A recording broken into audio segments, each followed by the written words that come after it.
36 বছর পর আমরা চাকসু পাচ্ছি। আমি নিজে একজন প্রার্থী, তার আগে আমি কিন্তু একজন ভোটার। তো আসলে চাকসুর যে আমেজটা, এটা চট্টগ্রাম বিশ্ববিদ্যালয়কে একটা নতুন রূপ দান করেছে। সাইবার বুলিং বা স্লাট শেমিং বলেন, এই ধরনের কোনো কিছু হচ্ছে না। যে অপোনেন্ট রয়েছে তার সঙ্গে কাল একসঙ্গে বসেছি, তার সঙ্গে ছবি উঠিয়েছি।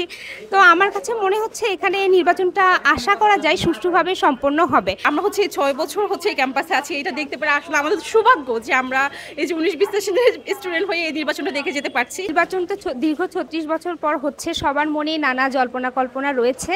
তবে এখন পর্যন্ত আমি যেহেতু একজন প্রার্থী, আমি নির্বাচনে অংশগ্রহণ করছি, প্রচারণা চালিয়ে যাচ্ছি। আমার কাছে এখন পর্যন্ত কোনো প্রকার সাইবার বুলিং বা স্লাট শেমিং বলেন, এই ধরনের কোনো কিছু হচ্ছে না। আর সবথেকে মজার একটা বিষয় হচ্ছে, এখানে যারা অপোনেন্ট রয়েছে সবাই সবাইকে সাপোর্ট করতেছে। তাদের মধ্যে যে একটা দ্বন্দ্ব বিদ্বেষ, আমি হল সংসদ থেকে দাঁড়িয়েছি, এখানে কিছুই পাচ্ছি না। ইনফ্যাক্ট আমি আমার যে অপোনেন্ট রয়েছে তার সঙ্গে কাল একসঙ্গে বসেছি, তার সঙ্গে ছবি উঠিয়েছি। তো আমার কাছে মনে হচ্ছে এখানে নির্বাচনটা আশা করা যায় সুষ্ঠুভাবে সম্পন্ন হবে।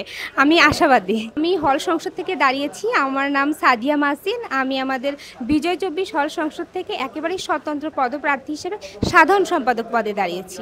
মূলত আমি ভার্সিটি লাইফে ফার্স্ট ইয়ার থেকে বিভিন্ন বিএনসিসি থেকে শুরু করে স্বেচ্ছাসেবামূলক সংগঠনের সঙ্গে ছিলাম। সে থেকে আমার একটা নেতৃত্বের অভিজ্ঞতা রয়েছে। আমি চাই যে আমাদের হল সংসদে অন্যান্য যে পদগুলো রয়েছে, এই পদগুলোর কার্যাবলীর মধ্যে একটা সমন্বয় ঘটিয়ে একটি নিরপেক্ষ সুশৃঙ্খল হল শিক্ষার্থীদেরকে উপহার দিতে, যেখানে থাকবে না কোনো নিরাপত্তা সমস্যা, কোনো খাদ্য সমস্যা, কোনো স্বাস্থ্য সমস্যা বা কোনো বিনোদনমূলক কোনো সমস্যা। আসলে এই 36 বছর পর আমাদের চাকসু নির্বাচনটা হচ্ছে, মানে আমরা 6 বছর এই ক্যাম্পাসে আছি, এটা দেখতে পেরে আসলে আমাদের সৌভাগ্য যে আমরা এই যে 19-20 স্টুডেন্ট হয়ে এই নির্বাচনটা দেখে যেতে পারছি। আমেজ খুবই আনন্দময় একটা পরিবেশ সৃষ্টি হয়েছে। এই রুমে প্রার্থীরা যাচ্ছে, আমাদের সাথে কুশল বিনিময় করছে। আর এমনি এখন আবার আমেজটা চলে যাচ্ছে, কেমন খুব খারাপ লাগছে বিষয়টা। হ্যাঁ, কিন্তু আমি বলবো যে কি যারা দাঁড়িয়েছেন তাদের জন্য অনেক শুভকামনা রয়েছে। আমি চাই এমন কেউ আসুক যারা আমাদের স্টুডেন্টের হয়ে কথা বলবে। আর আর চাকসুর আমেজটা আপনারা নিজেরাও দেখছেন যে পরিবেশটা খুবই মনোমুগ্ধকর অবস্থা। তো এতটুকু বলবো, যারা দাঁড়িয়েছে তাদের জন্য অনেক অনেক শুভকামনা। আমি মনে করি এটা অনেকই গুরুত্বপূর্ণ ভূমিকা পালন করবে, কারণ আমাদের কিছু হলে দেখা যায় কি প্রশাসন আমাদের পক্ষে হচ্ছে না, সাপোর্ট করছে না অনেক ক্ষেত্রে। তো আমি মনে করি যখন কোনো একটা প্রতিনিধি থাকবে তখন তাদের সাথে কথা বলে এটা আমরা আমাদের অধিকার আদায় করে নিতে পারবো। ওনাদের মাধ্যমে ওনারা আমাদের জন্য কাজ করে যাবেন, এটা এতটুকু আশা রাখতে পারছি। আমি সংখ্যা নেই, সবাই স্বতঃস্ফূর্তভাবে এখানে অংশগ্রহণ করবে। আর যে যার ভোট নেবে এখানে, আমি মনে করি নাকি যে দাবির মতো এবং অন্যান্য বিশ্ববিদ্যালয়ে যেমনটা হয়েছে এমনটা এখানের মধ্যে হবে। আশা রাখতে পারছি যে আমাদের সুষ্ঠুভাবে চাকসু নির্বাচনটা হবে এখানে।